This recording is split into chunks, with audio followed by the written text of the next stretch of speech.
So let's start by taking a look at my passive skill tree. I went for the attack speed in the beginning and physical damage. Then I went down here to take armor, evasion and life in here. I went for Master of Arena, Bravery, Art of a Gladiator, Devilish. I have a French shot here. I have Cloak and Chain. I have Might and Influence, and I'm going to talk more about this later in the video. I have Golem's Blood. I have Blade Barrier, and I have Amber Dexterity.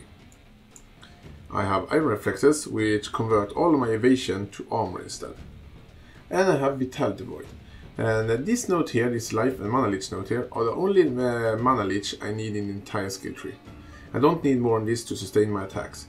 But when you're leveling up this character, it can be a good idea to take this Mana Leech note here, and even if you can't sustain your mana with this one, you can also take Spirit Void till you have enough damage, then you can just take away both Spirit Void and Mana Leech. So again, you only need this one.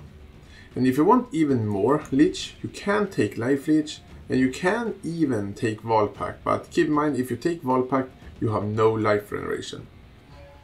So let's move on. I went down here, I took Blade of Cunning. I have an Intelligence note here, but if you have enough Intelligence on your gear, you don't need this one.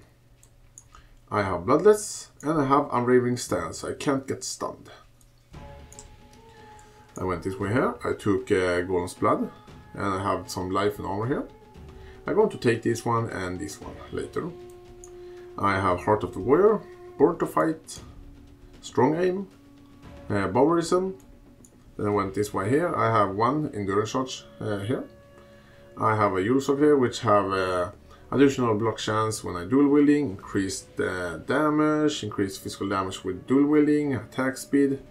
That's what you're gonna look for Yules. And I have Juggernaut, I have Razor's Edge, and I have Blade Master.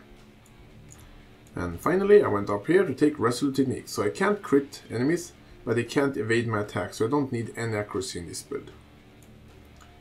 And finally I went this way up here. I have another Yulesog here, again block chance, physical damage when dual wielding, increased melee damage.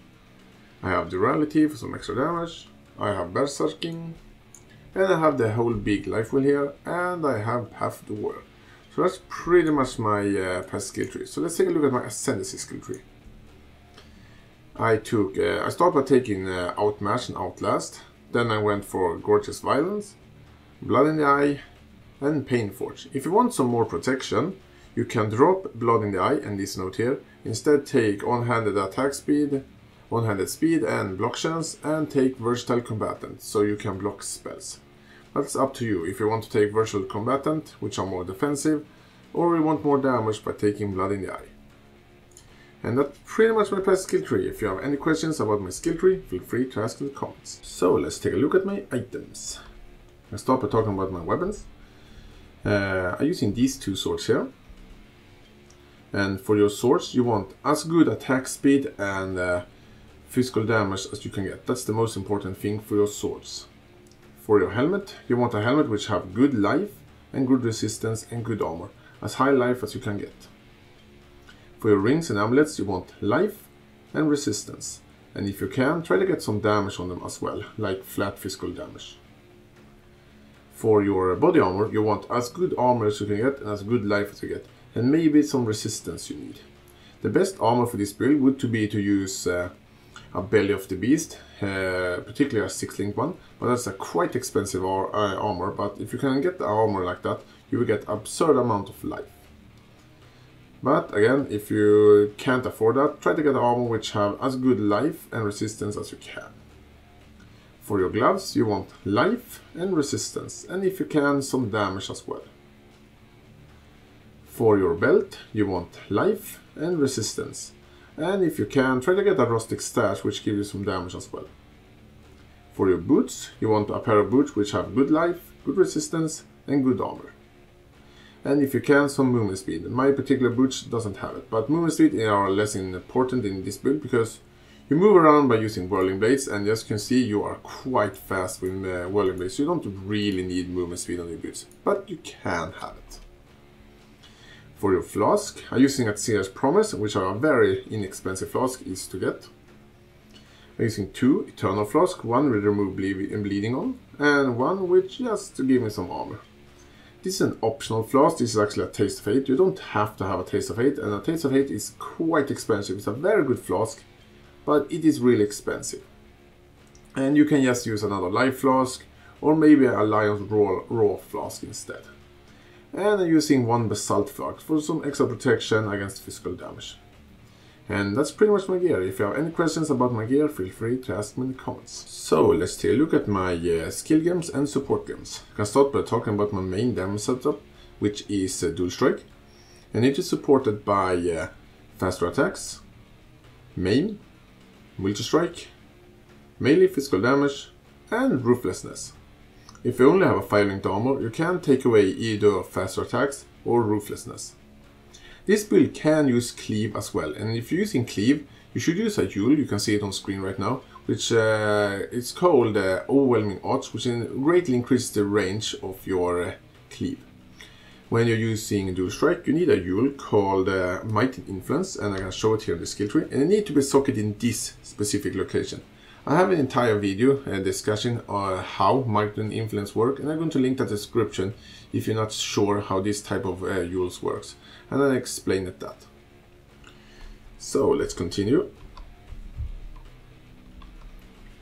I'm using some auras and buffs. I'm using vulnerability together with blasphemy, so I have so all of the enemies I come close to are automatically cursed with vulnerability, which increases their physical damage they take of bleeding and increases the physical damage they take when they are hit.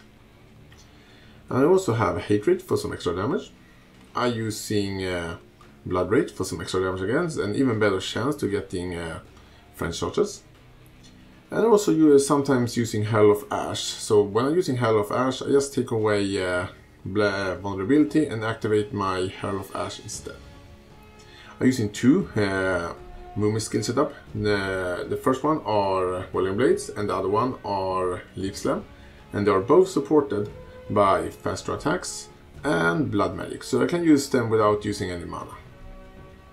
I have a constant damage taken setup, which is constant damage taken together with Immortal Call and Increased Duration. Immortal Call allows you to take no physical damage when it is active, and it consumes all of your endurance charges when it's activated.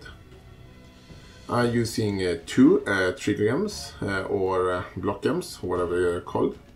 And they are Vengeance and Riposte, and they are both supported by melee physical damage and life leech for some extra leech. And they do some damage to enemies without you need to think about them. So that's pretty much all my skill gems. If you have any questions about my skill gems, please let me know. And finally, for the bandits, I helped Oak.